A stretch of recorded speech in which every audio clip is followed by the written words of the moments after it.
Whether it's to introduce a classic game to a new generation, maintain interest in a character, or just make a fast buck, the past several years have seen numerous series resurfacing. And while we love that they're trying, sometimes not all games make successful reincarnations.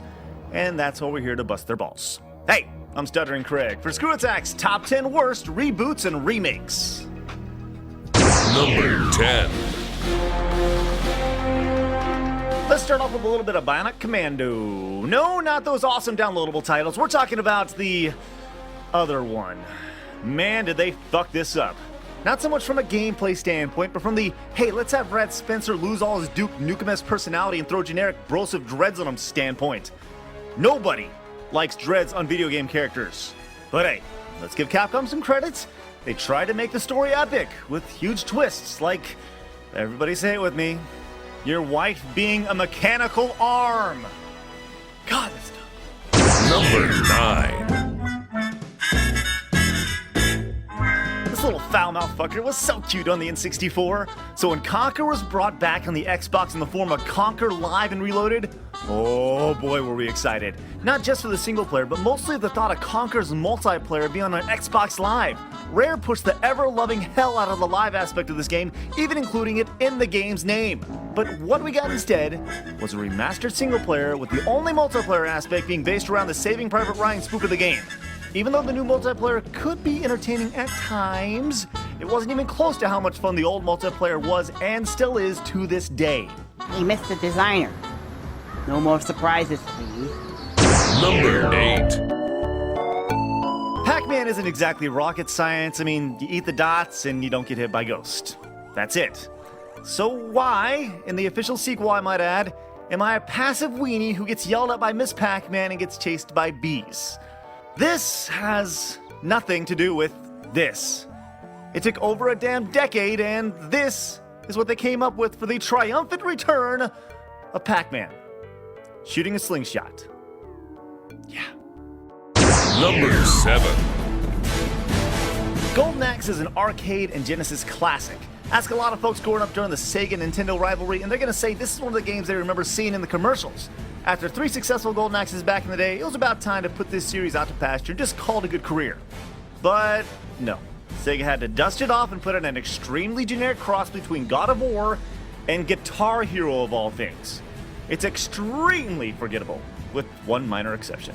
By my balls, girl! Number 6. God, I hate this game. This disaster would have been higher if it wasn't for the rest of the Screwattack crew's non-hatred for this crap. You know how I feel about the original? Well, it took about 20 seconds of playing this remake to know you were not playing the same game. Drab colors, extremely forgettable music, and what the hell happened to the gameplay? It's like the developers just unzipped their pants, rolled down their panties, and took a dump on my childhood in the arcades. No! Number 5. Speaking of taking dumps on classic franchises, there was a time when games that were really popular in 2D form all of a sudden just had to switch to 3D. It was like gaming law for a while. As a result, we saw a lot of shit put out. Final Fight Streetwise was one of those casualties. While the gameplay was just pathetic, that wasn't even the worst part. Would someone explain to me why Cody turns into a giant monster at the end of the game? Cody. No! Number 4. What started as a pen and paper RPG turned into a cyberpunk point-and-click RPG for the SNES and Genesis. Shadowrun was truly a unique, underrated gem about cybercrime and hacking. So after having to wait a decade for a new Shadowrun, why in the world would we come up with this? A multiplayer FPS? No RPG bits, no hacking, no cyberpunk setting. It's not even a good FPS. It was so bad, the developers actually shut down 4 months after its release, and the servers weren't even up a full year.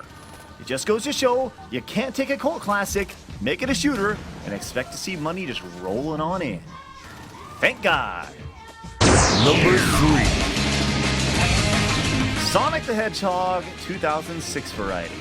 It's not a reboot in the traditional sense, but Sega did call it one and say it was supposed to revolutionize the Sonic franchise. And it did. Sonic 06 was a game that nearly destroyed the franchise. This game is filled with horrible design, so let me elaborate a bit. If you get hit against the wall in your first fight with Silver, you'll lose your rings, landing on them again so you can keep you alive, and immediately get caught by Silver's attack before you can even get away. Rinse, repeat, forever. And ever. Yeah. Plus, when the game ends, the characters reverse time so that none of the events even occurred, making this already stupid plot all the more pointless. And one last thing. Furry fetishes should never be a central plot to a game. Ever. Number 2. Now, a lot of you may be surprised this is not at the top of the list, but it definitely warrants a spot this high. Taking one of the most cute and cuddliest characters in video game history and turning him into a generic cyborg guy that's gritty and lifeless was such a bad idea. The dudes at Hudson even laugh about it today. They know at their offices this game sucked. Other Bomberman games have him as a reluctant robot who's trying to become a human or a champion of the planet Bomber. But in Act Zero, you play as Bomberman, or Bomberwoman, who is a slave to a sadistic gladiatorial game broadcast across the world. Terrible power-ups, camera, and the same map over and over. It's like they tried making it more generic. Let's hit the old recap before we get to number 1. Number 10, Bionic Commando. Number 9, Conquer Live and Reloaded. Number 8, Pac-Man 2. Number 7, By my balls! Number 6, TMNT Reshield. I hate that game. Number 5, Final Fight Streetwise. Number 4, Shadowrun. Number 3, Sonic the Hedgehog 2006 variety. And number 2, Bomberman Act 0.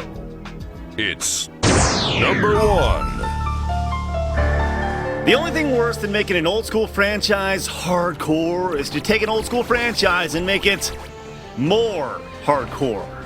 After all, nothing screams Space Invaders like shooting up giant bugs in the ghetto, right? This game's got everything you need to be edgy and mature. Ravaged urban environments, grenades, drama, some swearing, and even an entirely pointless shower scene. Once again, this is the reboot of Space Invaders. Does any of that make you think of this at all? With Bomberman Act Zero, you can at least kind of see the correlation between its predecessors. But with Space Raiders, there's nothing. Nothing whatsoever.